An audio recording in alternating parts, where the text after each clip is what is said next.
লড়াই করেই বাঁচতে হবে, বঙ্গবন্ধু শিখিয়ে গেছে। রাশেদ খান মেনন।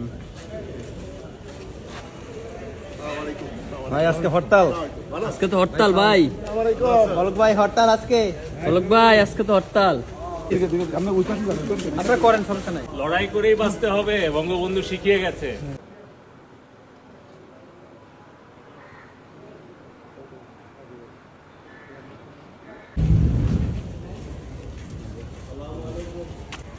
স্যার কেমন আছেন?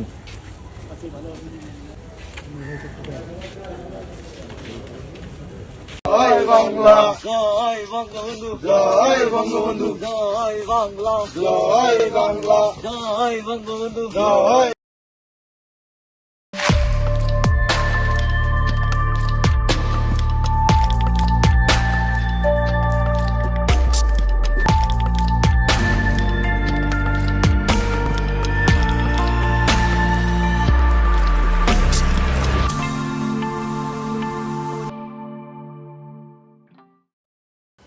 প্রফেসর ইউনূস আয়নাঘর পরিদর্শন করলো না।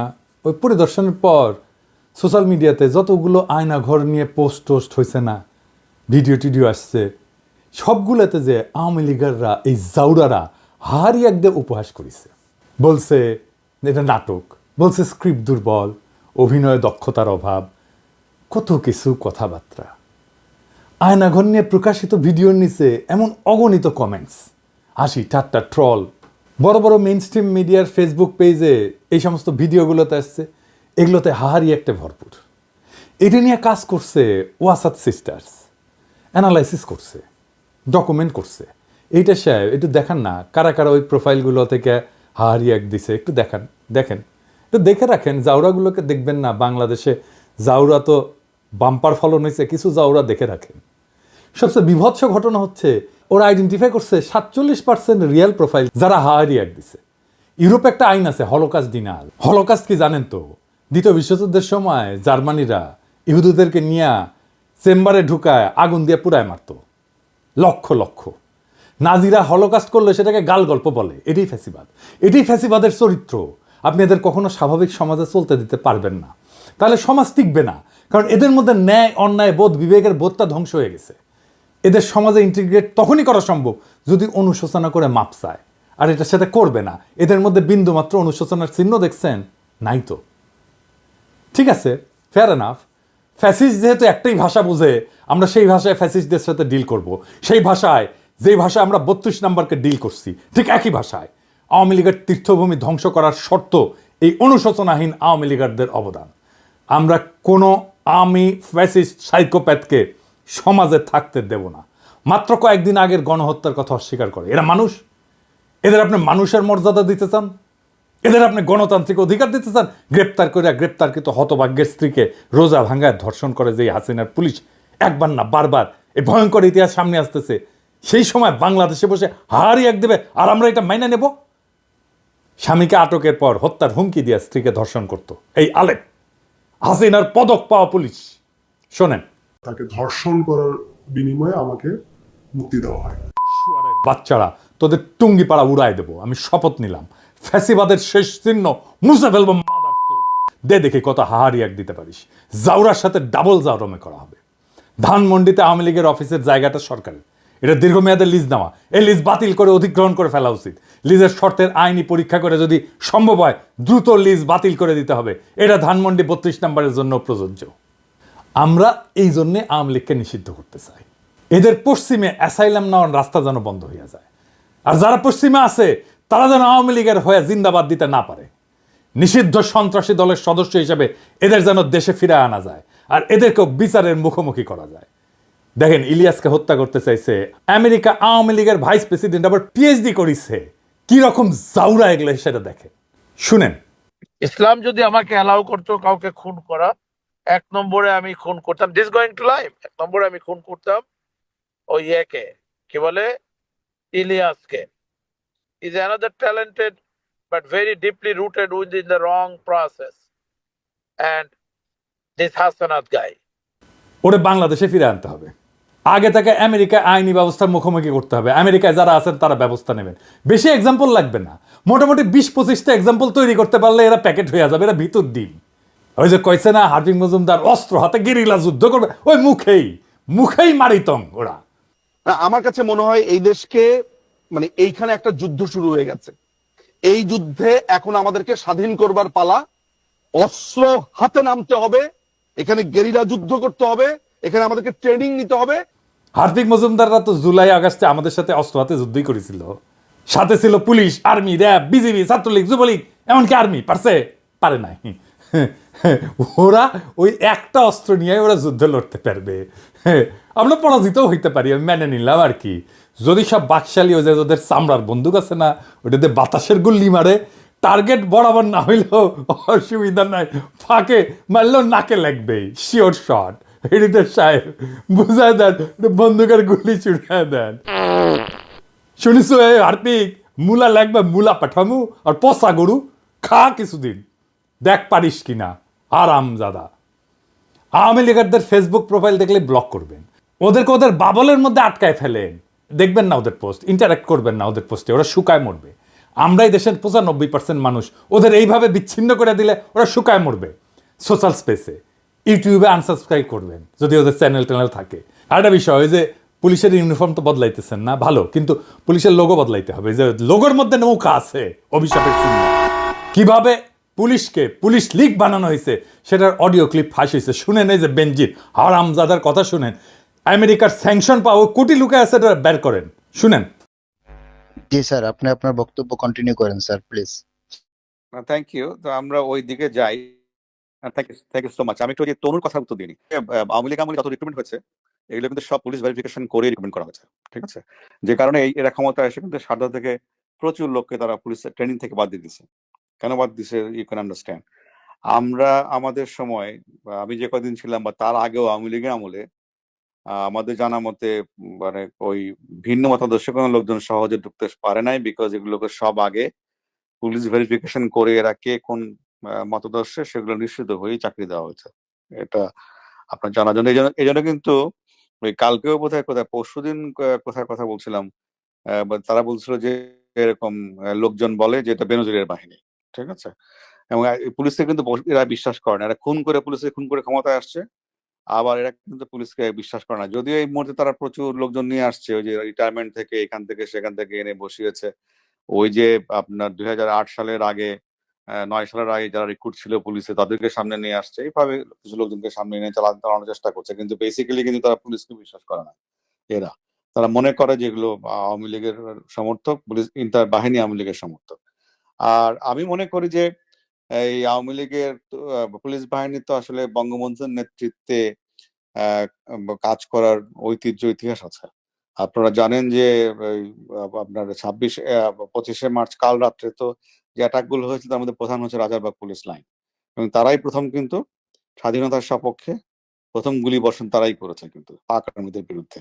তো ওখান থেকে কিন্তু এদের এই বাহিনীর একটা ঐতিহ্য আছে, প্রো আওয়ামী লীগ ঐতিহ্য বা প্রো লিবারেশন ঐতিহ্য আছে। এবং কন্টিনিউয়াসলি মাঝখানে যদিও অনেক বছর আওয়ামী চেতনার যারা বিরোধী তারা ক্ষমতায় ছিল, তাদের লোকজন ঢোকানোর চেষ্টা করেছে, but end of the day আমি মনে করি এখনো এই প্রো লিবারেশন বা প্রো এল ফোর্সই এই ফোর্সের মধ্যে বা সদস্য এই ফোর্সের মধ্যে সংখ্যাগরিষ্ঠ। তো সেই আস্থা থাকতে হবে, আমার মনে আস্থা থাকা ভালো। এবং এন্ড অফ দি ডে দেখবেন যে এরাই আপনার একসময় সহযোগী হয়ে দাঁড়াবে আর কি। এই মুহূর্তে হয়তো না পারলেও কোন একটা সময় সহযোগী হয়ে এদের সহযোগিতা আপনারা পাবেন। আর আমি চেষ্টা করছি পুলিশ বাহিনীর সদস্যদের যারা আপনারা জানেন যে প্রচুর লোকজন তো যখন 5ই আগস্টের পরে প্রচুর পুলিশের সিনিয়র অফিসাররা কর্মস্থল ত্যাগ করে গেছে, আর আসে নাই। আর প্রায় 300-350 অফিসারকে ইতিমধ্যে চাকরিচ্যুত করা হয়েছে। সমসংখ্যক কর্মকর্তাকে বিভিন্ন জায়গায় সংযুক্ত করে রাখা হয়েছে, মানে তাদের ডিউটি থেকে প্রত্যাহার করে অকার্যকর করে রাখা হয়েছে। এবং করে তারপরে এই যে এই গ্যাপে তারা ওই যে আওয়ামী লীগ যখন ক্ষমতায় ছিল না সেই সময় যে রিক্রুট যারা, তাদেরকে নিয়ে আসা হয়েছে, অনেকে রিটায়ার করেছে, তাদেরকেও নিয়ে আসা হয়েছে। তো ফলে এটা ভঙ্গুর অবস্থা এটা এই বাহিনীর। আমি চেষ্টা করছি যারা বাহিনীতে কাজ করতেছে তাদের সঙ্গে যোগাযোগ স্থাপন করার জন্য। এটা আমি করে যাব, যাতে করে এই বাহিনীর সহযোগিতা সাপোর্ট আপনারা পেতে পারেন, সে চেষ্টা আমার অব্যাহত থাকবে। আর রিগার্ডিং তোমার দলীয় প্রোগ্রাম, এটা তো মাননীয় প্রধানমন্ত্রী দেবেন, নেত্রী দেবেন, যেটা প্রোগ্রাম দিবেন যেটা ওখান থেকে আসবে সেটাই আমাদের সবাইকে বাস্তবায়ন করতে হবে, বলবৎ করতে হবে। তবে বলবৎ বাস্তবায়ন কিভাবে করবেন এটা হচ্ছে আপনার মনসিয়ানা। যেমন ওই যে এটা করতে গিয়ে তো অনেক প্রায়োগিক ক্ষেত্রে অনেক সমস্যা উদ্ভব ঘটতেছে, আমি জানি, বিভিন্ন সময় আমার সঙ্গে অনেকে কথা বলে। তো এই যে সমস্যাগুলো হচ্ছে সেগুলোকে আমাদের স্থানীয় পর্যায়ে সেগুলোকে মোকাবেলা করে এটা এই পুলিশকে রাহুমুক্ত করতে হবে। যারা রাহুমুক্ত করার কাজ করতেছে তাদের বিরুদ্ধে ষড়যন্ত্র শুরু হয়েছে, বুঝছাও? কারা করতেছে নাম কইলাম না, কিন্তু আমরা সব জানি। পুলিশের নেতৃত্বকে শান্তি মতো কাজ করতে দিবেন। যারা নানা ধান্দায় চুকলি কাটতেছেন পুলিশের নেতৃত্বের বিরুদ্ধে সাবধান করে দিতেছি, ভাইজান আপনাদের সকলের আমল নামা কলে আছে আমার কাছে। আমি চুনাপঠিদের পিছে লাগি না, এটা আমার স্বভাব বিরুদ্ধ, কিন্তু পুলিশের সংস্কারের যে ধারা শুরু হয়েছে, যেটা আমরা দেখতে পারতেছি, সেটাকে নেতৃত্ব শূন্য করে বাধা সৃষ্টি করতে চাইলে তারা ছাড়া হবে না। সাবধান হইয়া যান যারা পুলিশের বর্তমান নেতৃত্বের বিরুদ্ধে চুকলি কাটতেছেন। শুনলাম প্রফেসর ইউনূস সাহেব নাকি চুকলি কাটতে গেছিলেন, সত্য নাকি? হ্যাঁ, স্যারের পাঠায় দিই আপনাদের আমল নামা দিব, চাপা মায়ের দিয়ে দিব কলে। তাই সাবধান হইয়া যান, এই বান্দা জিন্দা আছে। আর হ্যাঁ, ওই যে হাঙ্কারে যে পুলিশ সদস্য ছিল না, ওই যে ছত্রভঙ্গ করছিল, কাউরে না পিটায় কাউরে না মাইরা, ওটা খুঁজে পাওয়া গেছে। নাম রিয়াদ হোসেন, ডেমরা পুলিশ লাইনে। দেখেন সামাজিক যোগাযোগ মাধ্যমে ভিডিওটি ভাইরাল হলো, তখন আসলে জনমুখে আর কি অনেকজন অনেকভাবে আমাদেরকে প্রশংসা করতেছে, এবং আমরা চাই যে বাংলাদেশ পুলিশ যেমন জনগণের পাশে ছিল, আছে এবং থাকবে। আমরা তাদেরকে আরো সেই আস্থাটুকু আনতে পারি যে আমরা যাতে ভালোভাবে তাদের সাথে কাঁধে কাঁধ মিলিয়ে বাংলাদেশকে গড়তে পারি। এখন ভাইরাল হলো, বন্ধু বান্ধব, তারপরে সহকর্মী যারা আছেন, আত্মীয় স্বজন, পরিবার, সবাই আসলে আমাকে নিয়ে গর্ববোধ করছেন। আমিও চাই যেন আমি আমার দেশের জন্য কিছু করতে পারি। আরে ভাই, মন তো ভরলো না এই রিপোর্ট দেখে। ওর বাড়ি কোথায়? বাবা মাকে, এই মা, যেই মা এই সোনার ছেলের পেটে ধরছে, তারও তো আমাদের সম্মান জানাতে হবে, তারা সালাম দিতে হবে না? তো এইটা ছোটখাটো রিপোর্ট না, বড় রিপোর্ট চাই। আর হ্যাঁ, ওকে বিভাগীয় পুরস্কার দেওয়া হোক, পুলিশ পদক দেওয়া হোক তারে। এবার আসেন হাদানকারী আফসোস লীগের আলাপে ফিরে আসি। আবার যারা জুলুমকে অস্বীকার করছে, যারা উপহাস করছে, তাদের ক্ষমা নাই। আমি পবিত্র কোরআন শরীফের একটা আয়াত পড়ি, সেখানে ঠিক একই ধরনের বার্তা আছে। যারা অপরাধী তারা বিশ্বাসীদের উপহাস করত, এবং তারা যখন তাদের কাজে দিয়ে গমন করত তখন পরস্পরের চোখ টিপে ইশারা করত। তারা যখন তাদের পরিবার পরিজনের কাছে ফিরত তখনও হাসাহাসি করে ফিরত। যুগ বদলায় কিন্তু জালিমরা বদলায় না, ওই একই আবরণ নিয়ে ফিরে আসে বারবার। আর পবিত্র কোরআনেই বলা আছে কি করতে হবে, কোনটা আমাদের করণীয়, আর এদের ভাগ্যে কি আছে সেটা বলা আছে। তারা সামান্য হেসে নেই, শীঘ্রই তাদের কৃতকর্মের জন্য প্রচুর কাঁদবে। এখন প্রশ্ন হচ্ছে, কেন, কিভাবে তাদের এই সাহসটা তৈরি হইল? কারা এই সাহস তৈরিতে ভূমিকা রাখলো? আসেন সেটা বুঝে দেখি। 5ই আগস্টের পর আমরা দেখছি সমস্ত অর্গানাইজ শক্তি কেন্দ্র যেগুলো ছিল, যেমন ধরেন বড় রাজনৈতিক দলগুলো, আর্মি, এরা আওয়ামী ফ্যাসিস্টদের আশ্রয় দিল। প্রথমে আশ্রয় দিল আর্মি সারা দেশের ক্যান্টনমেন্টগুলোতে, তারপরে জাতীয় স্থানীয় পর্যায়ে বিএনপি, জামাত, কিছু নেতা, এমনকি পুলিশ ডিজিএফআই নিরাপদে সীমান্ত পার করে দিল। আর্মির হেফাজত থেকে পালায় গেল লেফটেন্যান্ট জেনারেল মুজিব। কাউকে এর জন্য দায়ী করা গেছে? করা হয়নি। কেন করা যায়নি? ওয়াকারের বিরুদ্ধে কিছু বললে হুক্কা হুয়া শুরু করে দেয় ডিজিএফআই এর পেইড এজেন্টরা। ওয়াকারের জন্য নাকি ইন্ডিয়া বাংলাদেশে আক্রমণ করে নাই। হ্যাঁ, খারান হাইসানি, আমি না ঘোড়ায় আসবো। ডিজিএফআই ভালো, খুবই ভালো। বয়ান দেয় ডিজিএফআই নাকি একাই গুম করে না, আরো সবাই করেছে, তাই ডিজিএফআই অত খারাপ না। হ্যাঁ, ডিজিএফআই ভালো, খুবই ভালো ছেলে, সন্ধ্যাবেলা হাত মুখ ধুয়ে পড়তে বসে, তাই না? যে আর্মি চিফ 5ই আগস্টে সারাক্ষণ ইন্ডিয়ান আর্মি চিফের সাথে কথা বলছে, হাসিনার বোনজামাই জন্য মেডিকেলি আনফিট হওয়ার পরে আর্মি চিফ হয়েছে, যার কমান্ডে আর্মি সবচেয়ে বেশি হত্যাকাণ্ড চালাইছে ছাত্র জনতার উপরে, যেই শহীদের শরীরে বেধা 66% গুলি আসছে আর্মির অস্ত্রাগার থেকে। আমার কথা না, জাতিসংঘের কথা। সেই আর্মি চিফ ইন্ডিয়া থেকে বাংলাদেশ বাঁচাইতেছে। হে খোদা, আমারে উঠায় নাও, নয়তো দড়ি ফেলাও, বায়ে উঠে যায়। এই বয়ান যারা বলে তারা কার স্বার্থ রক্ষা করে? এই বয়ান যারা বলে তারা কার ক্রীড়নক? এই বয়ান যারা বলে তারা কার পুতুল? তাদের কি নাচায় আমরা জানি। ছাগল নাচে খুঁটির জোরে, আর এই খুঁটিটা কি সেটাও আমরা জানি। বাংলাদেশে হাসিনার পলায়নের সবচেয়ে বেশি ঝামেলা এখন কে পড়েছে? এটা বুঝলে আমরা সব রাজনীতি ফকফকা করে বুঝতে পারবো। আসেন সেটা বুঝে দেখি। সবচেয়ে বেশি ঝামেলায় পড়েছে মোদি। আন্দোলন বিপ্লব দমনে পুলিশের পোশাকে অন্য দেশের নাগরিকদের থাকার প্রমাণ মিলছে। আন্তর্জাতিক অপরাধ ট্রাইব্যুনালের চিফ প্রসিকিউটর বলছে নিজেই, প্রমাণ অনুমান না। তার মানে প্রসিকিউশন হাসিনার বিরুদ্ধে না, ভারতের মোদিকে এখানে মামলায় ঢুকাবে। মোদির আরো সমস্যা আছে। বিএনপির সালাউদ্দিন সাহেবকে কিভাবে ঢাকা থেকে ধরে নেওয়ার পরে ইন্ডিয়া পাওয়া যায়, সুকরঞ্জন বালিকে কিভাবে হাইকোর্টের সামনে থেকে অপহরণ করার পরে ইন্ডিয়ার জেলে পাওয়া যায়। মোদিকে এটার জবাব দিতে হবে তো, ইন্ডিয়াকে রাষ্ট্র হিসেবে এটার জবাব দিতে হবে তো। হাসিনাকে তার দলের সব দুর্বৃত্তকে কেন আশ্রয় দিচ্ছে ইন্ডিয়া, আর কিভাবে বাংলাদেশের রাজনীতিতে হস্তক্ষেপ করছে সেটা তো আমরা জানি। হাসিনার অপরাধের সলিড এভিডেন্স পাওয়া গেছে জাতিসংঘ থেকে। আমরা করি নাই, প্রফেসর ইউনূস করে নাই, প্রফেসর ইউনূসের প্রশাসন করে নাই, করছে থার্ড পার্টি জাতিসংঘ। এইটার কোনো যদি কিন্তু নাই, এর সে সলিড এভিডেন্স হয় না। বাংলাদেশের আদালতে বেইজ্জতি, এটা মোদি ঠেকাইতে চায়। এইটা ভারত রাষ্ট্রের জন্য জরুরি। কিভাবে ঠেকাবে? একটাই রাস্তা আছে, প্রফেসর ইউনূসকে যত দ্রুত সম্ভব বিদায় দেওয়া। প্রফেসর ইউনূসকে বিদায় দিতে পারলে বাংলাদেশের সবকিছু আগের অবস্থায় চলে যাবে। এইখান থেকে পাইছে সাহস, আবার আগের গৌরব, আবার হেডং নিয়ে আমরা আসতেছি। আর টাকা পয়সা তো আছেই, সবাইরে কিনে ফেলবে, এই হইতেছে প্ল্যান। সেই জন্যেই আগাম নির্বাচন, দ্রুত নির্বাচন, এই সমস্ত আলাপ। তিস্তানিয়া প্রোগ্রাম করে আর এক্সিকিউট করে কি? দ্রুত নির্বাচন আর প্রফেসর ইউনূসের দ্রুত বিদায়, এই ইন্ডিয়ান প্ল্যান এক্সিকিউট করে। আপনারা বুঝে হোক না বুঝে হোক, ইন্ডিয়ান ব্যাগেজ কান্দে নিছেন। এই ব্যাগেজ আমরা মাইনা নেব না, কোনোদিন মাইনা নেব না। বাংলাদেশের রাজনৈতিক দলগুলো কখনো জনগণকে দেওয়া প্রতিশ্রুতি রাখে নাই, ইতিহাস সাক্ষী। 1990 3 জোটের রূপরেখা রাখে নাই। তত্ত্বাবধায়ক সরকারকে প্রশ্নবিদ্ধ করছে প্রথমে বিএনপি, বিচারপতির বয়স বাড়ায়। এরা ক্ষমতায় থাকার জন্য সবকিছু করতে পারে। বিএনপি নির্বাচনের আগে যাই বলুক এটা রাখবে না, সে কোনো সংস্কার করতে দিতে চায় না। নির্বাচন হইলে সবকিছু কইরা ফেলবো, এটা হইতেছে ওই সেই প্রেমিকের মতো, যে প্রেমিকার সামনে এসে তার সাথে প্রেম করার জন্য যা কিছু বলে সব কিছু মিথ্যা। ওই মিথ্যা কথা বলতেছে তারা। প্রেমিকার সামনে উত্তেজিত প্রেমিকা এসে যা যা বলে না, বিএনপি তাই বলতেছে নির্বাচনের জন্য। কোনোটা রাখবে না, সে কোনো সংস্কারও করতে দিতে চায় না। আওয়ামী লীগ নিষিদ্ধের কথা বললে বলে জনগণ ঠিক করবে। আরে বাবা, জনগণ কেমনি ঠিক করবে? গণভোট কইরা তো গণভোট করেন এখন আওয়ামী লীগ নিষিদ্ধের প্রশ্নে, সেটা তো করতে দিতে চান না। সামনে সংসদ নির্বাচনে আওয়ামী লীগকে অংশ নিতে দিলে আপনি কবে জনগণের রায় নেবেন আওয়ামী লীগ নিষিদ্ধের ব্যাপারে? জনগণ করবে, কিভাবে করবে সেটা তো বলতে হবে। জনগণ তো একটা বিমূর্ত জিনিস, মানে আপনি একটা ধোঁয়াশা তৈরি করতেছেন জনগণ নামের এক বিমূর্ত শক্তির অনুমোদনের কথা বইলা। এই সরকারের নাকি ম্যান্ডেট নাই। সংবিধান সংস্কারে তো বিএনপির ম্যান্ডেট থাকবে, সে 2/3 মেজরিটি পাবে, কিভাবে জানে? পাবে না তো। তার মানে সংবিধান সে পাল্টাতে পারবে না। তখন বলবে আমরা কিভাবে পাল্টাবো, আমাদের তো মেজরিটি নাই। তারপরে প্রশ্ন থাকে, সে কি সংবিধানের মূলনীতি পাল্টাতে পারবে যদি মেজরিটি 2/3 মেজরিটি পায়ও? পারবে না। কারণ যে সংবিধানের অধীনে সে নির্বাচন করবে, শপথ নিবে, সেই সংবিধানের মূলনীতিকে সে পরিবর্তন করতে পারবে না। নির্বাচন হইলে কোনো বিচার হবে না, আপনারা লিখে রাখতে পারেন।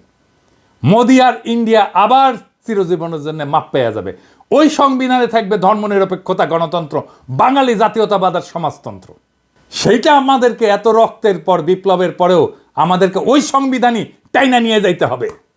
মোদি আর ইন্ডিয়া চিরজীবনের জন্য মাপ পেয়ে যাবে। তাদের যে আমরা পাইরা ফেলতে পারছিলাম, সেই সুযোগ হেলায় আমরা হাতছাড়া করে ফেলবো।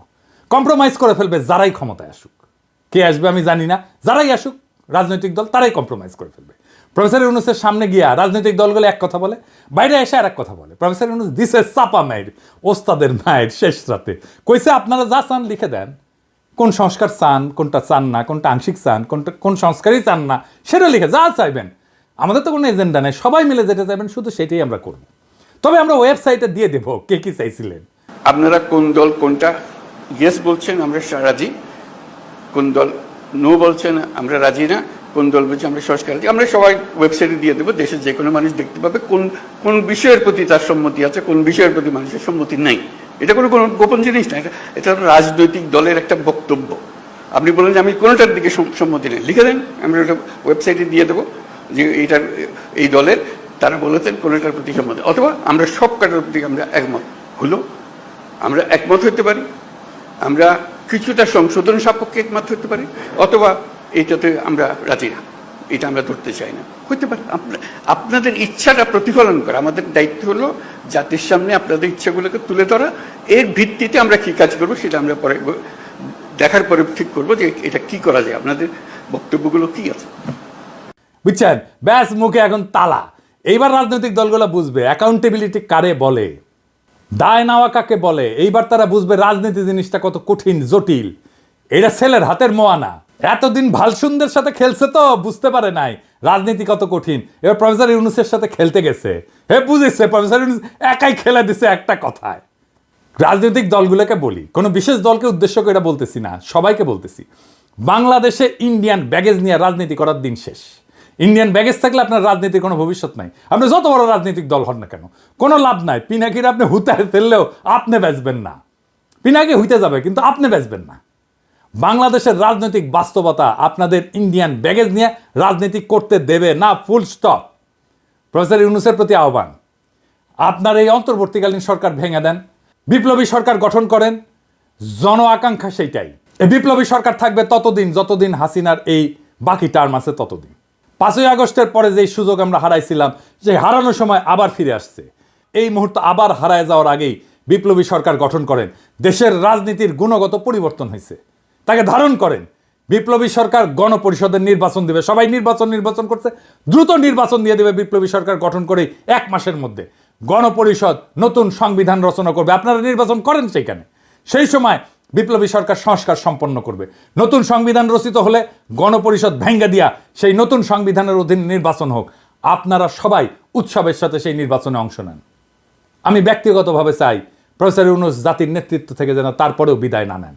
তিনি যেন রাষ্ট্রপতির পদকে অলংকৃত করেন। তিনি আসলেই অলংকার হয়ে উঠবেন রাষ্ট্রপতি পদের জন্য। আমরা উনার অভিভাবকত্ব এত তাড়াতাড়ি হারাইতে চাই না। বাংলাদেশকে আমাদের শক্ত অর্থনৈতিক এবং রাজনৈতিক ভিত্তির উপরে দাঁড় করানোর জন্য প্রফেসর ইউনূসের অভিভাবকত্ব আমাদের দরকার। ছাত্র জনতার আকাঙ্ক্ষার রাষ্ট্র তৈরি করে দেওয়াটা আমাদের দায়িত্ব এবং কর্তব্য। আমাদের সেই প্রতিশ্রুতি ভুলে গেলে চলবে না। আমরা এক কঠিন জটিল সন্ধিক্ষণে দাঁড়ায় আছি। একদিকে ভয়, অন্যদিকে সম্ভাবনা। যারা সত্যকে বিকৃত করছে, ইতিহাসের নির্মম বাস্তবতাকে উপহাস করছে, তারা শুধু নিজেদের মানবিকতাই হারায়নি, তারা আমাদের ভবিষ্যৎকেও হুমকির মুখে ফেলে দিছে। কিন্তু ইতিহাস সাক্ষী, জুলুম কখনো টেকসই হয়নি, জুলুম কখনো টেকেনি, জালেম কখনো টেকেনি। প্রত্যেকটা ফ্যাসিস্ট শক্তির শেষ আছে, আর সেই শেষ তারাই ডেকে আনে যারা সত্যকে মুছে দিতে চায়। আমাদের করণীয় একটাই, হাসিনা আর তার দোসরদের বিচার নিশ্চিত করা, রাষ্ট্রের ন্যায়ের ভিত্তি পুনর্নির্মাণ করা। আমাদের রাজনীতি কোনো আপোষের রাজনীতি হইতে পারে না। আমাদের লক্ষ্য একটাই, ফ্যাসিবাদের শেষ চিহ্ন মুছে ফেলা। আমরা জানি এই পথ সহজ না, বাধা আসবে, কিন্তু এই লড়াই শুধু রাজনীতির লড়াই না, এটা আমাদের অস্তিত্বের লড়াই। প্রফেসর ইউনূসের নেতৃত্বে আমরা একটা নতুন অধ্যায়ের সূচনা দেখছি। এই মুহূর্তটা আমরা হারাইতে পারি না। আমাদের সাহসী হইতে হবে, সংগঠিত হইতে হবে। এই লড়াই শুধু আওয়ামী ফ্যাসিবাদের বিরুদ্ধে না, এটা পুরো সিস্টেমকে বদলে দেওয়ার লড়াই। এটা একটা বিপ্লবী আন্দোলনের ভিত্তি। আমরা একটা নতুন বাংলাদেশ গড়ব, একটা ন্যায়ের বাংলাদেশ গড়ব, একটা ইনসাফের বাংলাদেশ গড়ব, একটা মানুষের বাংলাদেশ গড়ব। ইতিহাস আমাদের দিকে তাকায় আছে। আমরা কি আমাদের সেই দায়িত্ব পালনে প্রস্তুত? ইনকিলাব জিন্দাবাদ।